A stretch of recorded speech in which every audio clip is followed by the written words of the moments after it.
Setelah kemarin kita bahas ekstrimnya suhu nol mutlak, tiba-tiba ada yang request, "Bang, buatin tempat terdingin di alam semesta, aku tunggu." Oke, kalau ngomongin terdingin di alam semesta, dulu para ilmuwan punya satu jawaban utama. Namanya Boomerang Nebula. Di tahun 1997, sebuah paper menyebut gas di dalam nebula ini bahkan lebih dingin dari radiasi latar belakang kosmik. Bahkan di paper tersebut juga dijelaskan, suhu kinetik gasnya bisa turun hingga sekitar 1 sampai 0,3 Kelvin di bagian terluarnya. Artinya, suhunya bisa mendekati minus 272 derajat Celcius.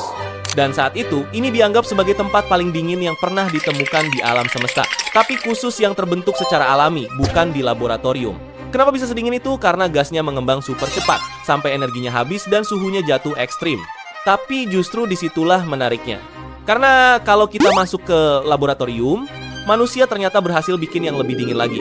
Dan yang bikin makin menarik, eksperimen ini bahkan tidak dilakukan di bumi, tapi di luar angkasa. Tepatnya di Stasiun Luar Angkasa Internasional atau ISS. Dalam paper tahun 2020, ilmuwan berhasil menciptakan Bose-Einstein condensate dengan suhu di bawah 1 nanokelvin di luar angkasa.